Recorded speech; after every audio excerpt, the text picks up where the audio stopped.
Welcome to steno dictation. अगर आप हमारे चैनल पर नए हैं तो हमारे चैनल को सब्सक्राइब करें और बेल आइकन ज़रूर दबाएं। डिक्टेशन 5 सेकंड बाद शुरू होगा। स्टार्ट। यह एक अच्छा संकेत तो है कि भूजल दोहन में कमी दर्ज की गई है, लेकिन इस कमी से संतुष्ट नहीं हुआ जा सकता, क्योंकि देश के कुछ राज्यों में अभी भी भूजल का जमकर दोहन हो रहा है। राजस्थान, पंजाब और हरियाणा भूजल का दोहन करने में सबसे आगे हैं। वहाँ इसके दुष्परिणाम भी दिखने लगे हैं। जल शक्ति मंत्रालय के ताज़ा आंकड़ों के अनुसार पिछले 5 साल के मुकाबले भूजल दोहन 63% से सुधरकर 60% के स्तर पर आ गया है। इसका अर्थ है कि भूजल के दोहन में मात्र 3% की ही कमी आई है।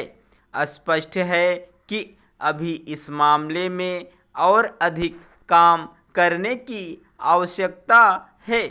जहां ग्रामीण क्षेत्रों में भूजल का दोहन सिंचाई के लिए हो रहा है, वहीं शहरी क्षेत्रों में कारखाने यह काम कर रहे हैं। इसके अलावा ग्रामीण और शहरी दोनों क्षेत्रों में पेयजल के लिए भी भूजल का दोहन हो रहा है। यह इसीलिए हो रहा है क्योंकि सरकारें पाइपलाइनों के जरिए पीने का पानी उपलब्ध नहीं करा पाई हैं।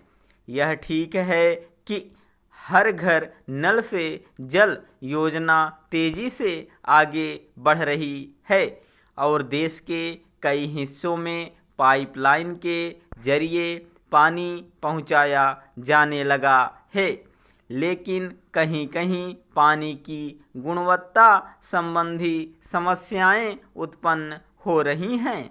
इनका भी समाधान करना होगा। भूजल का दोहन प्रभावी रूप से कम करने के लिए जल के प्राकृतिक स्रोतों का संरक्षण आवश्यक है। यह एक तथ्य है कि समय के साथ जल के प्राकृतिक और परंपरागत स्रोतों में या तो कमी आई है या फिर उनका जल प्रदूषित हुआ है।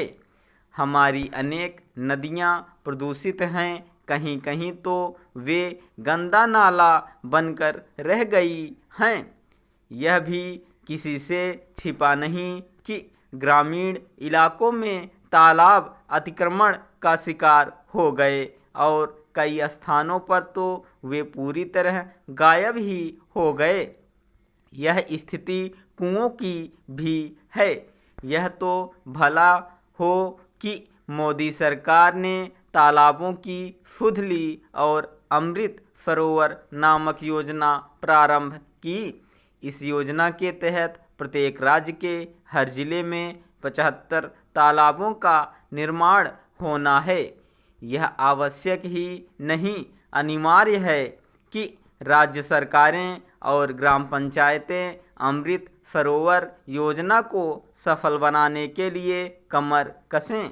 जो नए तालाब बन रहे हैं उनकी देखभाल आवश्यक है, अन्यथा उनका भी वही हश्र होगा जो पुराने तालाबों का हुआ।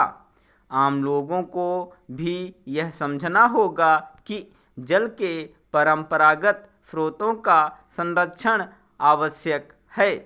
केंद्र सरकार की ओर से चलाई जा रही भूजल पुनर्भरण योजना के प्रति भी राज्य सरकारों और उनकी विभिन्न एजेंसियों को गंभीरता दिखानी होगी। वर्षा काल में बारिश का बहुत सारा पानी व्यर्थ हो जाता है। यदि इस पानी का संचयन करने के साथ भूजल पुनर्भरण पर ढंग से काम किया जाए तो जल की कमी दूर करने में सफलता मिल सकती है। स्टॉप।